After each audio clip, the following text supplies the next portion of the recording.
Good morning mga ka-Island ako. Uumpisa na natin ang tutorial po sa Resin Blue at yung sa mga process kung paano ko ginagawa yung aking mga carbon fiber. Umpisa natin. Let's go!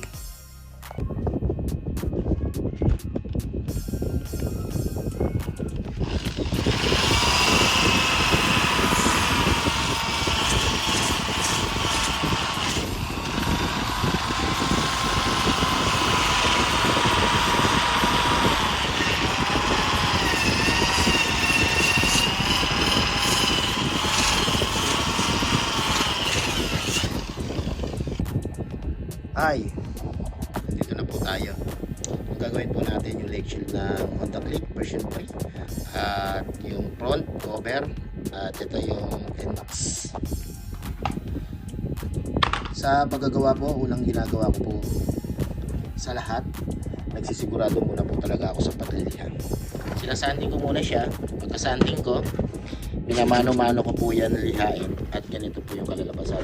At po talaga make sure lahat po ng gilid pagpa po sa inyo kasi dyan nag-uumpisa yung sira ng carbon fiber.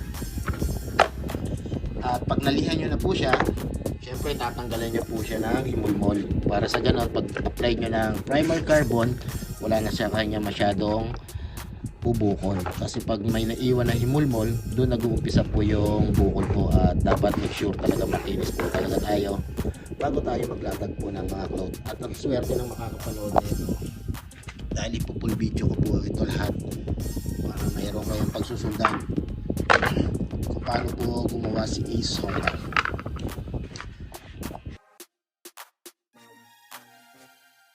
At pagkatapos natin po siya lihain, syempre wag na wag nyo rin kakalimutan, huhugasan nyo po muna, lilinisin nyo muna ang likod at harap. Syempre ang importante yung likod kasi doon tayo lagi nakahawak pag halimbawang naglalatag tayo ng cloth para walang dumikit sa kanyang dumi. Kaya make sure mga ka-Isonda ko, hugasan nyo muna ng mabuti yung harap at likod. Yan po ang pinakamalinis at pinakamagandang paraan pag gumagawa po kayo ng carbon fiber. At yung iba naman, bakit daw madumi? Sinasabi nila. Tinanong ko baka hindi nyo naman nalinis ng mabuti. Ayun nga sabi daw nila, hindi daw nila nalinis kaya hindi nila alam na ang hinahawakan na nila ay likod. Ang likod ng ginagawa nila ay madumi. Tapos humahawak din sila sa harapan. Kasi hindi nyo naman po talaga mapapansin yun mga ka-Isonda ko. Yung mga maliliit na dumi, yung parang mga alikabok lang, mga pulbo, pag inano mo yun sa cloth, hindi mo papapansin po yun eh. At kung hindi talaga tamang proseso ang ginagawa nyo, magkakaroon po talaga ng dumi po talaga yan. Kaya make sure, hugasan nyo po muna ng maigi bago kayo mag-primer carbon ni Ace Honda. At tapos na natin po siya linisin. Nilalagay ko po siya sa bubong para make sure na tuyong-tuyo. At paghawak natin, wala tayong mahawakan po dyan na basa. Bago po tayo mag-primer, sinusukatan ko po muna yan bawat isa po mga ka-Ace Honda ko. Kung mapapansin nyo, sinusukat po natin po siya ng mahigi gawa po kasi na mahirap po talaga ang sobra-sobra pong cloth sa mga gilid. Nakakapanghinayang. Pero dito mga ka-Ace Honda ko mukhang kinapos ako sa isang panel.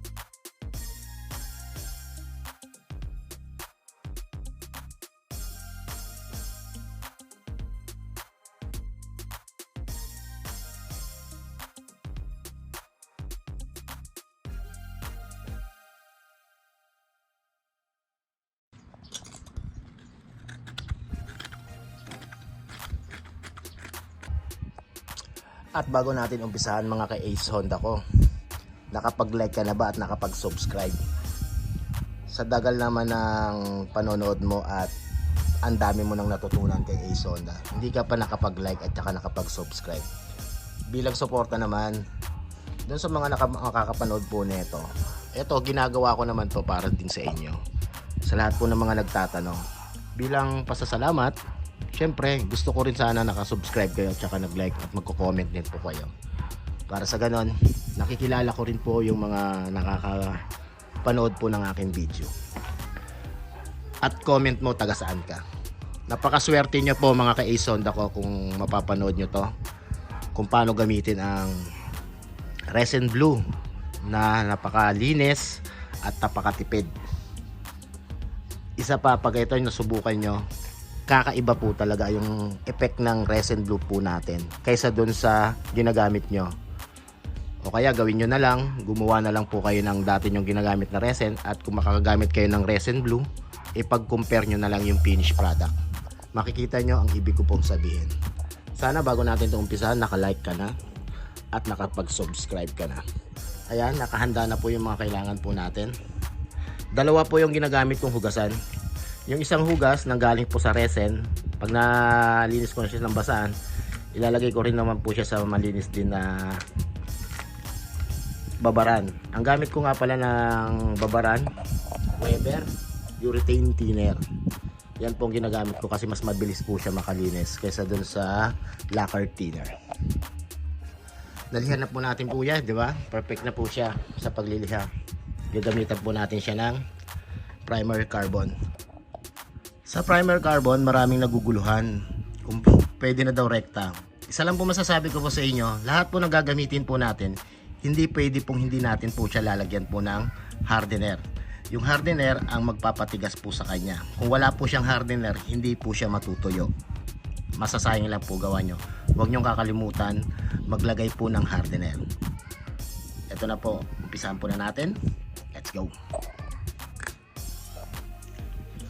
Kung ganito naman din lagi ang ginagawa nyo kakonti, okay lang po yung 3 ounce.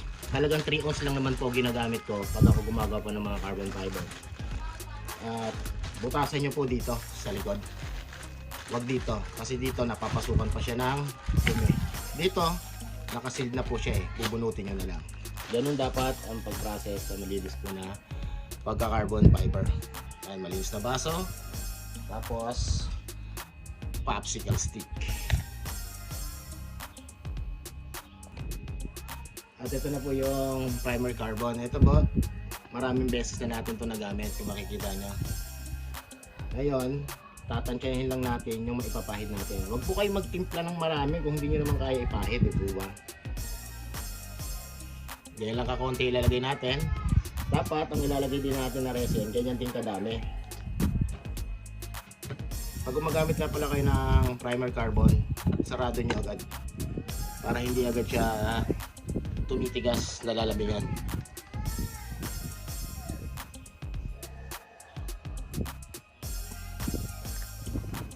Ito na po yung resin. Pwede rin yung gamitin yung resin blue sa pagmix para lumablaw lang po siya, kasi mahirap din po ipahid yung puro at napakalagkit at ang dami lubak-lubak. Yung sasakto lang po yung yung lagnaw niya. Wag naman yung malagnaw na malagnaw, yung sakto lang, yung ganyan. Ang timpla ko dito 1:1. Kung gaano kadami po yung primer, ganoon din kadami yung resin. Pwede rin kayo kumonti ng lagay po ng resin, pero dapat make sure bago nyo siya i-apply, mix na po talaga siya. At ito pa, marami rin naguguluhan kung paano daw paglagay daw ng hardener. Ito nga mga kaisonda ko, gandahan dito sa atin. Naghanap po ako ng bottle po talaga para pang hardener. Kasi yung dati nating bottle na inagamit, ganito po. Nagkakaroon po siya ng lawa bawat buhos at nahahawakan. Yung sa hawak na yon, nagkakaroon po tayo doon ng pamumuti ng kamay. Kaya naghanap po talaga ako ng bottle na maganda para sa ganon, at meron po siyang takip. Just in case na matapos po kayo na magamit ng hardener, tapos matumba siya, hindi po siya matatapon. Maganda yun. Dito ito na halos lagpas lang po siya sa 1/4. Hindi po siya umabot sa kalahati. Pero kung halimbawa umabot sa kalahati, same din ang paglalagay din ng hardener. Ang lagay ko po dito 30 drops. Makakabilang po tayo dito ng maganda-gandang bilang pag ganito po yung 1, 2, 3, 4, 5, 6, 7, 8, 9, 10, 11, 12, 13, 14, 16, 17, 18, 19, 20, 21, 22, 23, 24, 25, 26, 27, 28, 29, 30. Pwede nang sumobra rin kahit ilang patak. Yan 30 ah. Mix natin ng maayos. kabaliktaran po. I-reverse nyo yung pag-mix nyo dito. At make sure talaga dapat mahalo po talaga siya ng maigi. Kasi kung hindi siya mahalo ng maigi, yung may mga part na malagkit pa rin. Yung lagkit na hindi po talaga siya na secure, hindi siya natutuyo. Meron kasing lagkit na malagkit talaga pag hawak nyo ay tuyo na po siya. Yan, okay na po yan. Sa pag-apply nga pala po ng ganito, hindi naman kailangan po dito mga ka-Isonda ko pakapalan. At hindi rin po to mga ka-Isonda ko na pag gumamit kayo nito, iisipin nyo makapit sa cloth. Hindi po ganun to. Ito, ina-apply natin to, pang-plastic lang po talaga to, ang kapit na ito. Kaya meron nga tayong pang-first coat para may palawanag ko sa inyo mamaya kung ano po talaga ang maibibigay ng pang-first coat po na resin. Resin blue ang sakalam.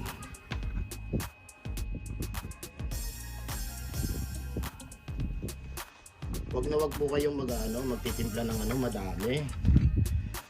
At napakamahal po ng mga chemical, totoo lang. At yung mga customer pa natin, hindi pa nila alam kung ano po talaga yung process po talaga na ito. Maliit lang po talaga ipapagawa nyo. Porket maliit at tatawaran nyo na po ng todo. Ito, panoorin nyo po yung video na to hanggang dulo. Para malaki po yung matutunan nyo dito at magkakaroon din po kayo ng idea kung bakit napakahirap gawin po ng carbon fiber.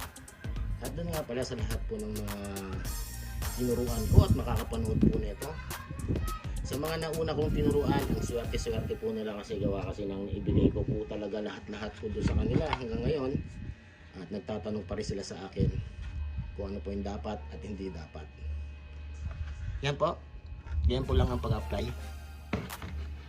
Ito nga pala po mga ka-Isonda ko yung gagawin po natin dito. F1 carbon fiber po to. At sa paglalatag nga pala po at sa pagka-carbon, unang gagawin nyo po talaga sa lahat, babasahin nyo muna po yung panel bago kayo maglatag ng carbon fiber. Yung detalye niya, hindi yung latag lang kayo ng latag, pagdating po sa salpakan na magkakaroon na po ng problema.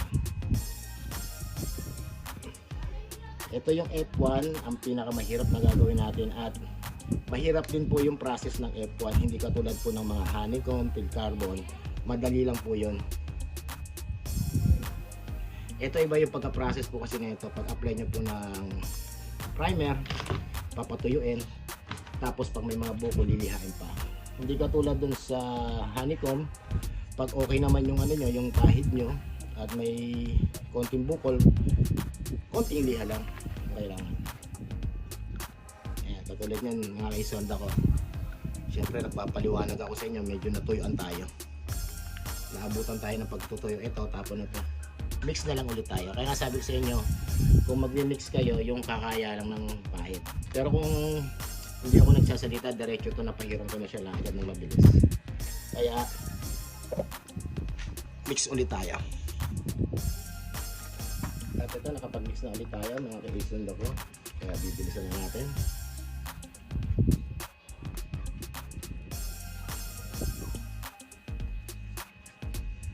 Kaya magpapahit na ito mga ka-Isonda ko, mag-focus po kayo sa gilid. Paulit-ulit ko po sinasabi yan sa mga gumagawa, sa mga nakakapanood po ng video na to, yung mga nag-DIY. Focus po kayo sa gilid dahil yung sa gitna, madali na lang po yun.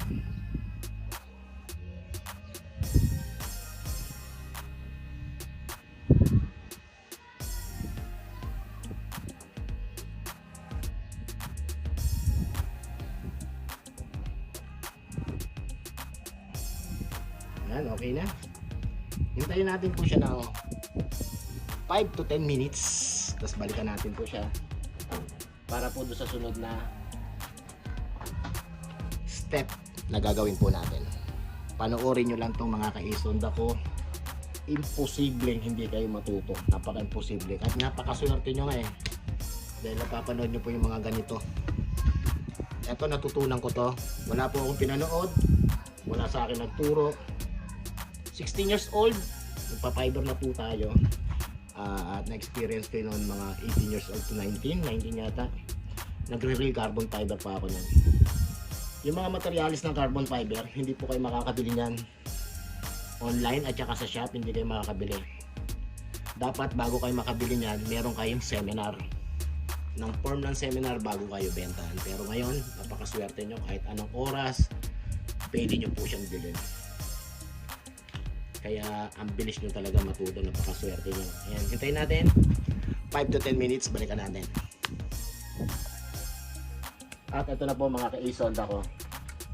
At kung mapapansin nyo, medyo namuti siya, no? Gawa kasi ng nilihap po natin, kasi gawa kasi ng tinanggal ko po yung mga bukol-bukol sa kanya na maliliit para paglatag po natin ng F1 carbon ay pulido. Kasi kung magkakaroon po yan ng bukol, susunod lang po yung F1 carbon fiber doon at pag nilihan nyo, tatamaan po siya.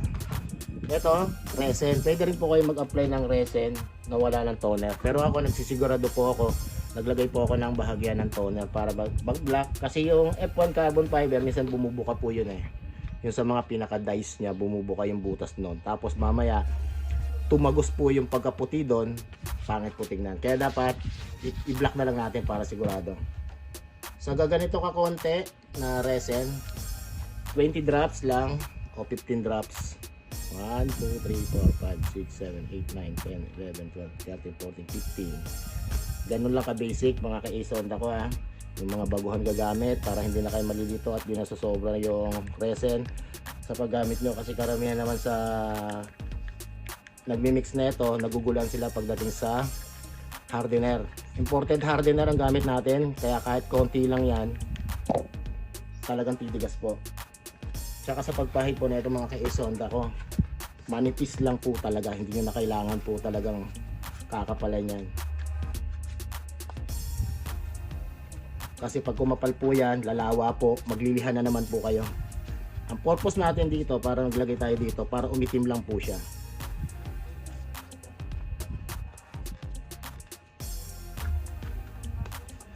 Pag i-skip mo ang video ko, tapos magtatanong ka sa susunod, hindi kita pwedeng sagutin. Kasi nandito na po lahat, manonood na lang po kayo, susundan nyo, tapos magtatanong.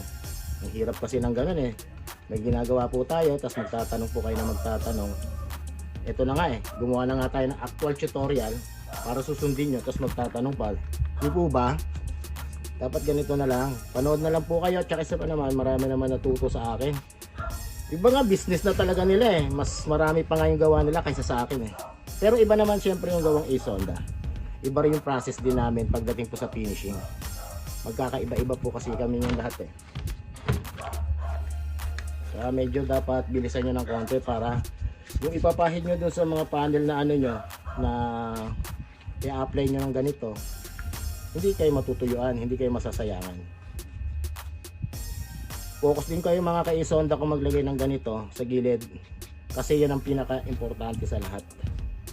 Kasi paglatag nyo ng F1 carbon fiber, karamihan po talaga sa gilid umaangat, kakaroon pa kayo ng problema doon pag umangat, di ba? Ito, panoorin nyo step by step kung paano mag-process sa isonda.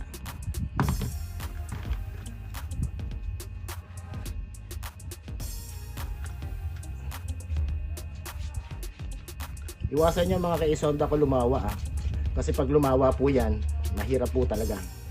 Okay lang po yung manipis na pahid, kasi ang purpose natin dito, sinasabi ko naman sa inyo, yung pag-iitim at saka yung dikit niya, kahit pa paano midikit. Doon nga pala sa mga gumagawa na ito, ang akala nila sa primer natin pandikit po ng cloth. Hindi po pandikit po yan, pandikit po yan sa plastic para mas matibay po yung kapit. Kasi pag wala po yan, konting init lang po, aangat na po yung carbon fiber nyo. Maniwala kayo sa hindi. At hindi po maganda yung sobrang dikit po ng ng paglatag nyo ng F1.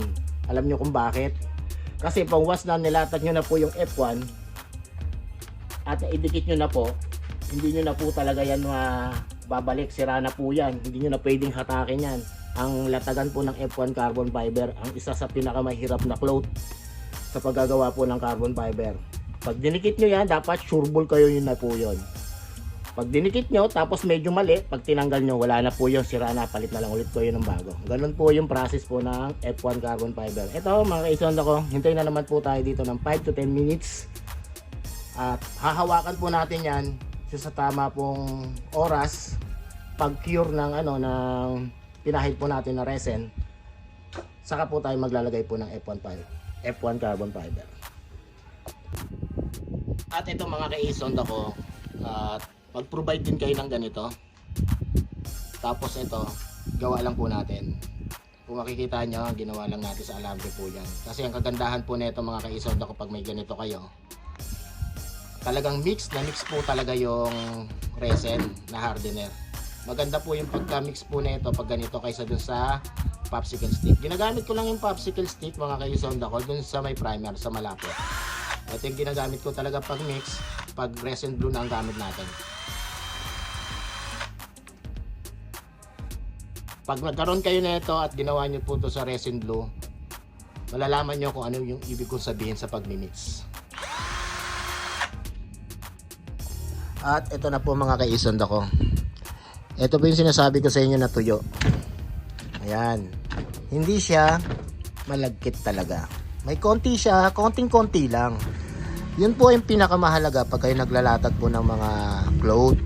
Para sa ganon, pag nagkamali kayo, pwede siyang tagalin. Hindi katulad po ng madikit na madikit, ilalatag nyo na po agad. Tapos hindi pa kayo sureball sa paglatag nyo, aangatin nyo, nasisira po yung design po ng carbon fiber. Yan po yung technique. Hindi nyo po kailangan yung madikit na madikit ha. Ganito po dapat, yung hindi siya kakapit.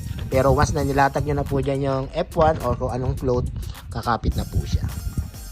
Tapos, ituturo ko rin sa inyo yung pinakamahalaga na dito sa gilid, kung paano ang tamang gawin dyan.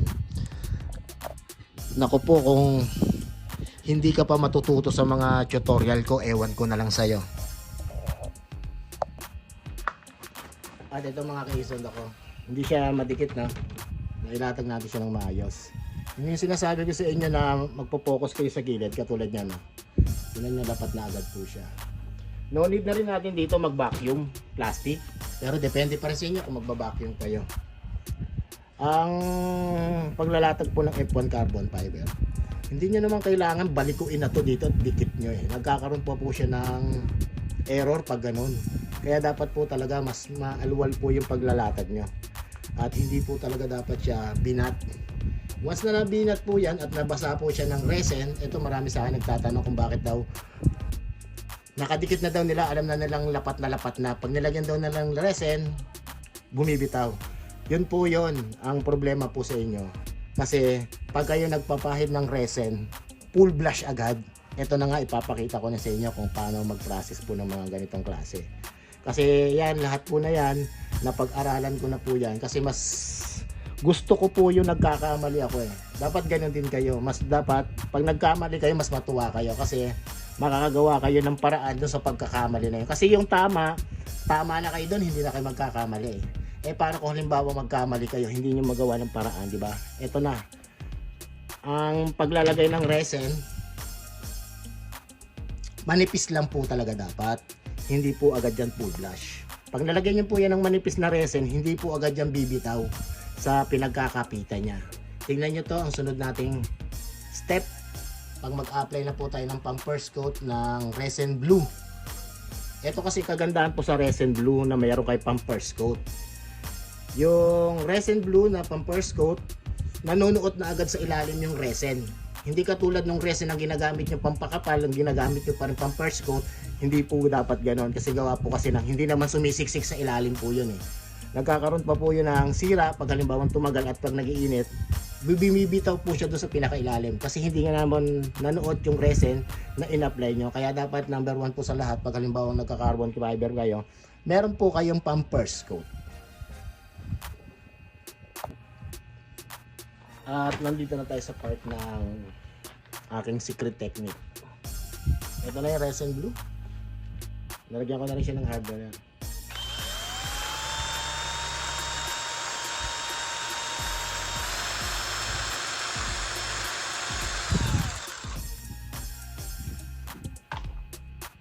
Tapos mga kisando ko, Hanap din kayo ng, ng latagan ng malinis.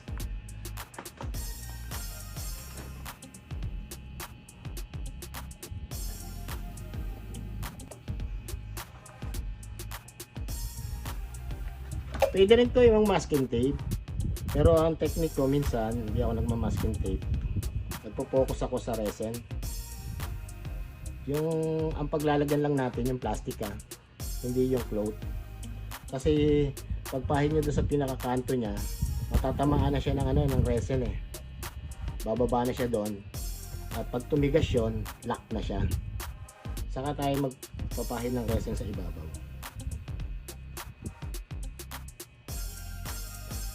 Yan ang technique ko mga ka-Ace ako. Para hindi nasisira yung cloth. Kasi minsan pag kayo nag-resin doon sa ibabaw at masking tape lang dito sa ilalim, minsan bumibitaw po siya Kaya naghanap ako ng paraan kung paano ko masusolusyonan. Ito na yung pinakamagandang solusyon sa mga problema natin.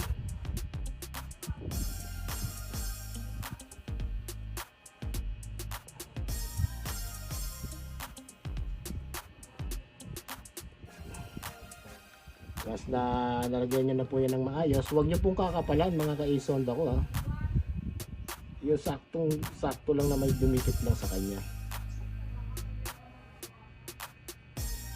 Kasi pag nadaanan na ng resin po yan mga ka-Ace ko, sure ball matigas po yung F1 carbon fiber. Pero once na hindi po siya nadaanan po ng resin, pag tabas nyo, di ba minsan pag nagtatabas kayo may part na malambot, dapat make sure na mapahiran siya.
Ayan, nalagyan na natin siya.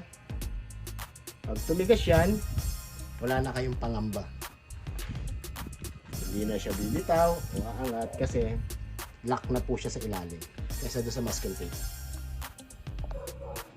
At ito na po mga ka-Ace ako. Tuyo na siya pero hindi pa natin siya matatabas. Gawa kasi namin sa harapan wala siyang resin, masisira lang.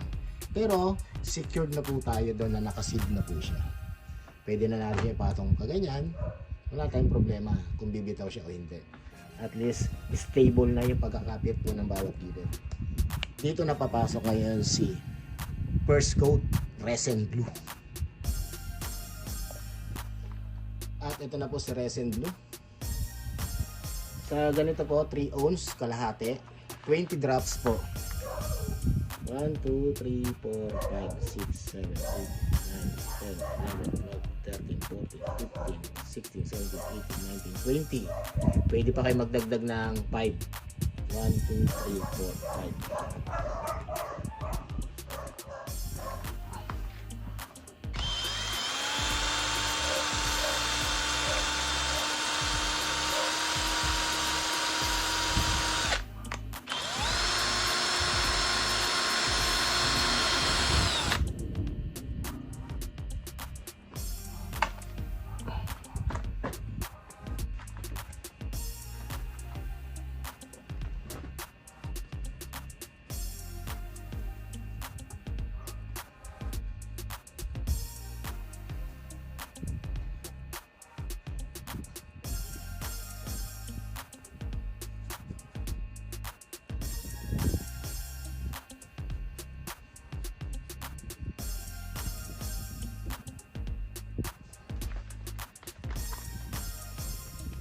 Ito na po si Resin Blue ng first coat.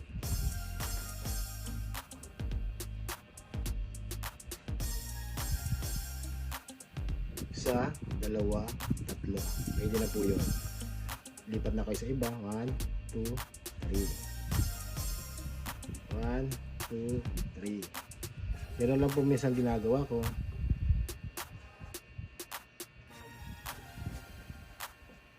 Nanunuot na po agad yan mga kaison ako yung first coat natin sa ilalim. Hindi nyo na kailangan ibalik-balik pa yung brush.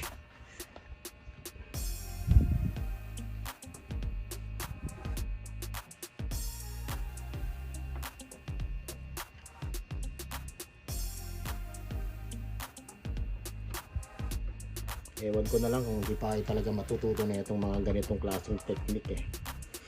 Wala pa ako nakikita ganitong technique na dyan sa mga napapanood natin na video.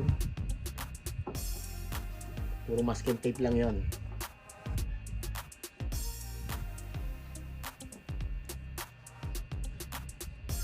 Isa rin yan sa makakatipid na sa inyo. Hindi na kayo gagamit ng masking tape, di ba? Kahit sa mga veterano dyan, makapanood na ito, kung di mo naman magustuhan, pwede mo na agad i-skip. Pero alam ko, mag-i-stay ka. Kasi may matututunan ka dito eh. Hate na hate ko lang talaga yung mga marurunong na magagaling. Tapos biglang magko-comment ka na parang lumalabas ikaw ang magaling. Yun ang pinaka-ayoko talaga sa lahat. Kasi ako kahit ako nakakita ng ibang mga gumagawa at nagkakita ako may mali, never ako nag-comment. O kasi pangit yun eh.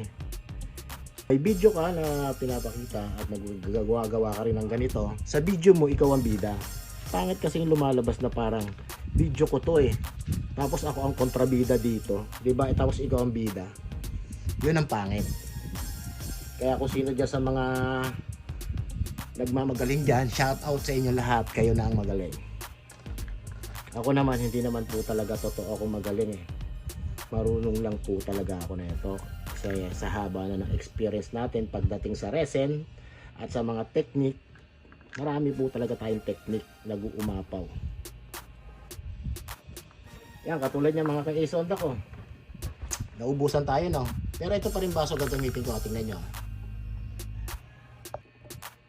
Tingnan nyo mga kaisanda ko. Yung pa rin yung baso gamit natin. Di dapat patuyo na yun, no? Pwede tayong humabol sa baso na yun. Sa baso nyo gamit.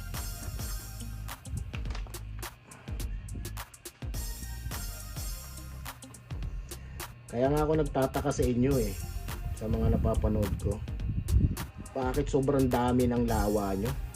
Pag kayo nag-raresen, sa totoo lang, bakit hindi kayo magtimpla ng sakto lang? Tapos syempre papahiran nyo, pag halimbawa kinulang, magtimpla na lang ulit kayo. Kaya sa anong nangyayari kasi sa inyo mga kaisod ako, doon sa mga napapanood ko, then, bakit ipipilit nyo yung sobra-sobrang ititimpla nyo, tapos ito lang ang papahiran nyo? Saan mapupunta yon? Sa ilalim lang. Wala nang iba. Diba? Matatapon lang yun, masasayang. Ba't hindi kayo magtimpla ng kahit konti lang, kahit hindi siya, kahit kulang siya, pwede naman kayo magtimpla sa pangalawa eh. Doon nyo na lang habulin. O kung halimbawang sobra naman, ito naman ang tekniko sa sobra mga kaisond ako. Halimbawa, mamaya pag magtitimpla ako ng sobra, papakita ko sa inyo kung paano yung step na ang gagawin natin.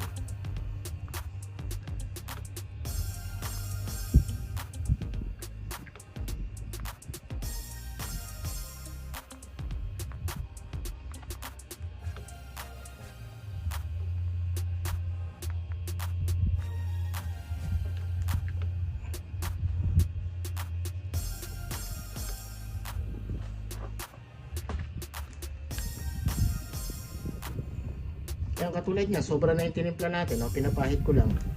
Tingnan nyo, hindi siya lumalawa. Kasi napipresh na sa agad siya ng blue resin, boss. Mga kaisod ako. Ngayon nyo, wala siyang masyadong lawa, oh. May makita ka ba kayong lawa dyan? Hindi katulad ng iba nang gumagawa, di ba? Pura na napunta na lang doon sa may ilalim lahat. Okay ba? At nandito na po tayo mga kaisonda ko. First coat po to ng pampakabala. Yung hardener natin ganun pa rin. Dadagdagan na natin siya ng konting tapang. 30 drops. 1, 2, 3, 4, 5, 6, 7, 8, 9, 10, 11, 12, 13, 14, 15, 16, 17, 18, 19, 20, 21, 22, 23, 24, 25, 26, 27, 28, 29, 30.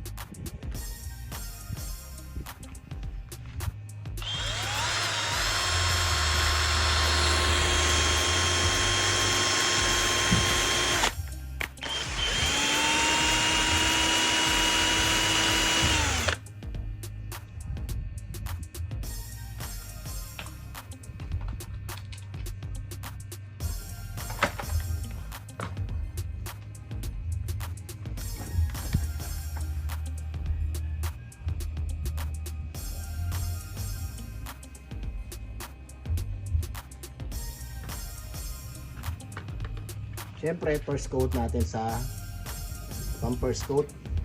Ayan po, halos paklog na agad, no?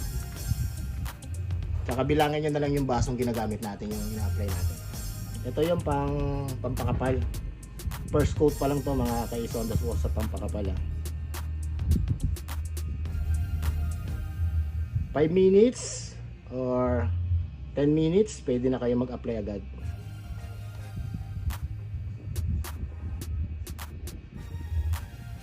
Tingnan nyo na lang kung may lalawa pa. Hindi ko muna siya tinabas. Mamaya para makita nyo. At maipaliwanag ko pa kahit sa huli ako nagtatabas.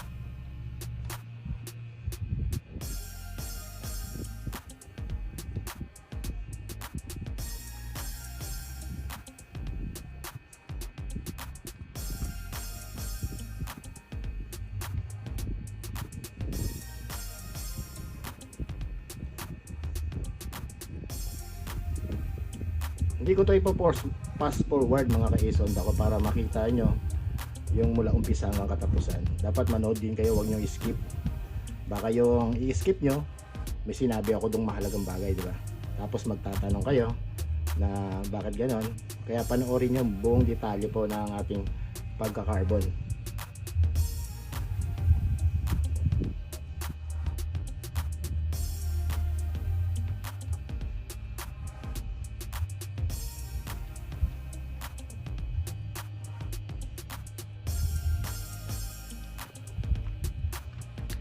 Nakikita nyo yung patak ng ang lapot, no?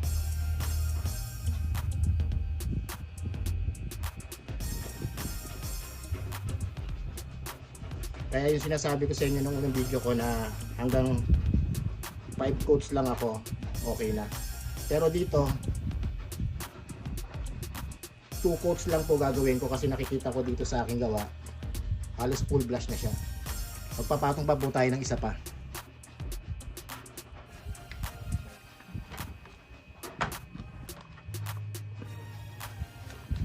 After 5 to 10 minutes ulit. Ito na mga ka-isonda ko. Pang second coat lapping po lang yan sa pampakapal. Ganoon pa rin yung mix. Para natin.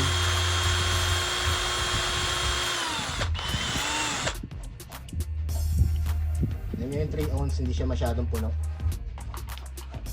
At isipin nyo na lang din kung gaano siya katipid kaysa doon sa ginagamit nyo puro lawa lang.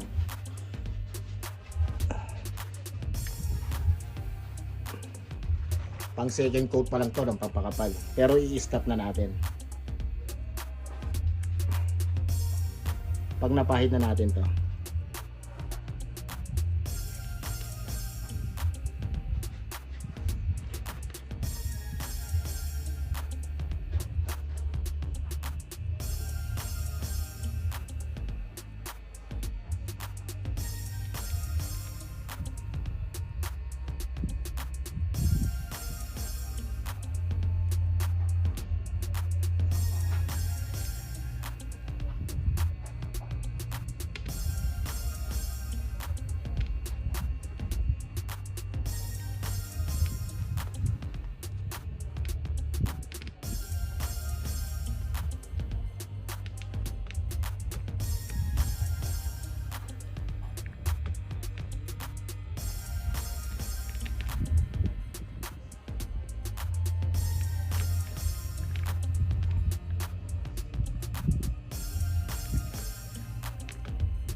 Okay na mga ka-Isonda. Hintayin natin siya matuyo, 5 to 10 minutes ulit. Tapos tatabasin na natin yung gilid sa pamamagitan lang ng cutter. At ito na mga ka-Isonda ko, hindi na natin siya hintayin na talagang tuyong-tuyo para hindi tayo mahirapan sa pagtabas. Tingnan nyo kung gaano siya lang kadali tanggalin.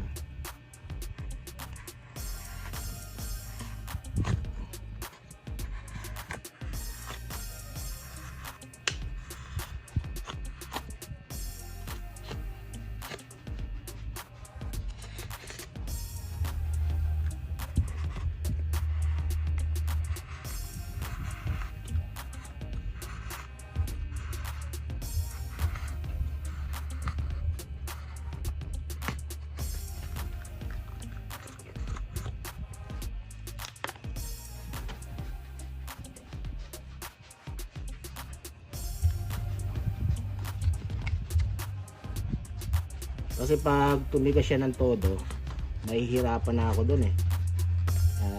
Dahil dito, maano na yung oras natin doon sa pagtatabas lang. Hindi katulad nito habang maaga pa, inaagapan ko na agad.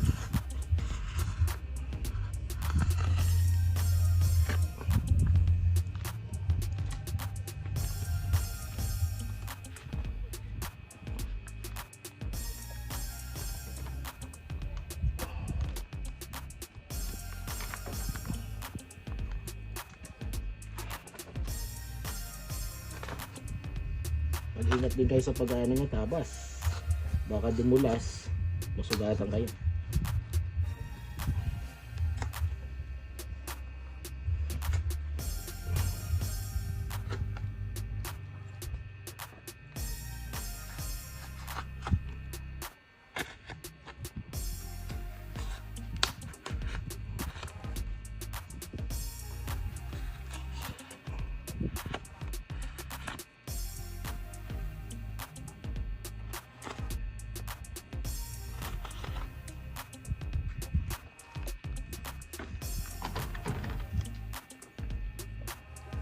Pag natuyong-tuyo na siya, pwede na natin siya ibabad sa tubig, tapos lilihain natin siya ng bahagya. Para sa ganon, magpapatong ulit po tayo dito ng 2 coat. Para makasigurado lang tayo na hindi tatamaan yung F1 carbon fiber. Kasi kung tatamaan natin yon, masisira yung design. Kaya ginagawa ko dito, pinapatuyo ko siya, ibababad ko siya 5 to 10 minutes sa tubig, tapos lilihain ko lang siya ng bahagya. Para sa ganon, yung mga bumukol sa resin ay matatanggal para pagpahid natin ng first at second coat, full blush na siya. Pwede na natin siyang i-finish sa pagliliha. Ganun lang ka-basic mga ka-Isonda ko. Sana may mga natututunan kayo. At sigurado naman, hindi nyo naman po talaga nakikita ito sa iba eh. Ka-Isonda lang. Abangan nyo na lang po ang next part 2 ng tutorial natin po sa resin. Pero ito, na-base na natin, nasabi ko na po ang lahat tungkol sa resin natin.